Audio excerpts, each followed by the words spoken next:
I was very curious about this because I was still kind of lost in my life. It just made my time here on Earth much more beautiful and meaningful. That's why it was such an important experience for me.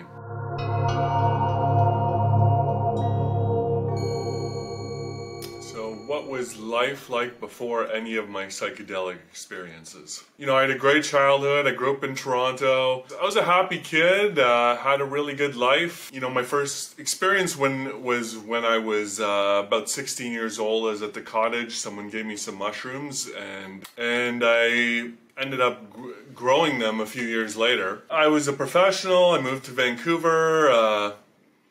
Yeah, just... You know, normal guy, good relationships, lots of friends, going out drinking on the weekends, and having some success in my career. I moved to Vancouver with my ex-wife, and we were just dating at the time, and we had a very rocky relationship. We'd gotten married, divorced. I had a lot of back pain. I was depressed. I was doing a lot of different drugs and drinking a lot, and I was very curious about this because I was still, you know, I was still kind of lost in my life before moving to Vancouver. Before I did this experience, you know, with psilocybin, I had always taken psilocybin basically with my eyes opened, you know, a couple beers, partying, or you're in the forest looking at stuff, you sit and stare at a flower, and it was a whole different experience for me when I closed my eyes and I realized, oh wow, like this psilocybin, you really gotta like close your eyes to get the full effect. It's not what you're looking at in our physical world. It's all on the inside. To begin with, this is how I knew to do it with my eyes closed, and I instructed my friend to do that as well. And we were up at his cabin in the Kelowna area. And so we made a tea, and we mixed it with some lion's mane and some other mushrooms, we did about probably 4 grams each. So we took the tea, we're staring at the mountains, things are morphing, we decide this time we're like, okay, now it's time to close the eyes to see what's happening. And seeing a lot of bright colors, as you do with psilocybin, and geometric shapes flying at me. So we're lying there on the porch, and I started feeling very sick. But this time, when I had my eyes closed, I was seeing a lot. So, and I was communicating telepathically with, it seemed like, other beings, and this had never happened before with me on psychedelics.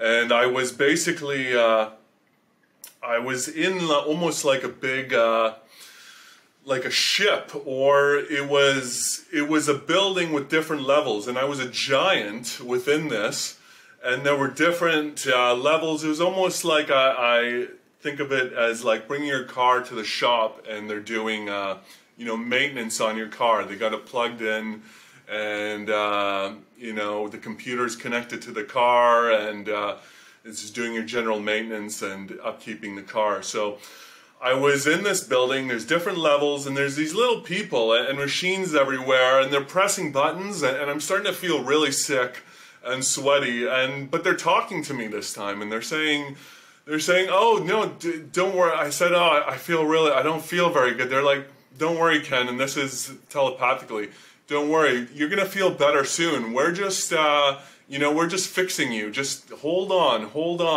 So I'm like, okay, I'm gonna hold on, and you know, there's still little people there pressing buttons, computer screens everywhere, and I'm this big being within this this bay, almost like in Star Trek when the Enterprise is in the bay by Earth, and like there are all sorts of wires connected to it, and they're fixing it, and I was getting worse and worse, and I'm like, oh, are you almost done yet? Are you almost done? And they're like, yeah, we're almost done. Hold on. And then all of a sudden there was a flash. And then I was on a big white spaceship, and I opened my eyes, and then I felt great. I was sweating, but I could feel the cool air on me, and I felt really good. After that experience, these telepathic beings were just answering all my questions, and I was flying through these really futuristic cities, and I was just asking questions like, you know, my girlfriend at the time, wife now, she was in Thailand, and I wanted to ask about her. I'm saying, oh, can you tell me, like, what about my relationship with Tanya? And they're like, oh yeah, no, that's great. She takes care of you. And I was in like a sort of like a medical ward or a maternity ward. It was pink, and going through this ship, and they're showing me different things. And most of these questions I was asking them, they told me it didn't matter. They were just weren't important. They're like, oh, it doesn't matter.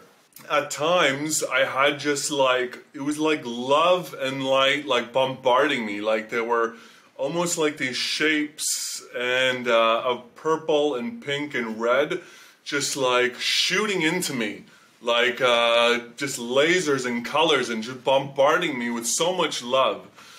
And it was, it felt really good. And they told me this was the Divine Mother, and I'm always going to be okay because she's always taking care of us. And that's where the Divine Mother comes in. That was basically, you know, the whole experience was this Divine Mother showering me with love, answering my questions telepathically. I'd never had an experience like this before. And I tried to have this experience after with mushrooms, but haven't been able to achieve it since. So, so that was very profound for me. Why this is the most profound experience for me, when I'm feeling down or just times are kind of mundane or bored or I'm kind of lost, I could always think back to this experience. And I could remember it. It's so clear in my head. And I could remember it just being bombarded with love and what they told me and what I learned from it. And it always makes me feel good, or it's a constant reminder. I just got to think of that one experience, and I think that'll be a reminder for the rest of my life, where it just gives me comfort. It gives me comfort in this life, in death. There's much more. It's, you know, life isn't just what's happening here on earth in our daily lives. You know, there's much more to it, especially after we leave this place. And it gave me a lot of comfort in knowing if I die tomorrow, it's, you know, the transition isn't going to be that bad, and, you know, there's possibly a lot to look forward to, and it just basically made me not fear death, and it made it made my connection to nature much stronger, and to knowing we're connected to everyone on Earth through one consciousness. You know, that's one thing I learned, and it just made my time here on Earth much more beautiful and meaningful. That's why it was such an important experience for me. What I did to integrate this into my life, I had my journal with me, and this experience was so profound I had to write about it immediately, take down notes of what happened. And then when I was visiting with my friends, obviously we were chilling a lot, and talking about it, and when I got home a couple of days later, I made sure to write it out in detail, and even wrote out, I did an Instagram post, and I drew, in Adobe Illustrator, I sketched out an image of the image I was talking about, where I was this body in this bay, and they were doing maintenance on me, so I could remember it and tell the story. So I think, yeah, writing about it and talking about it and drawing really helped me integrate this.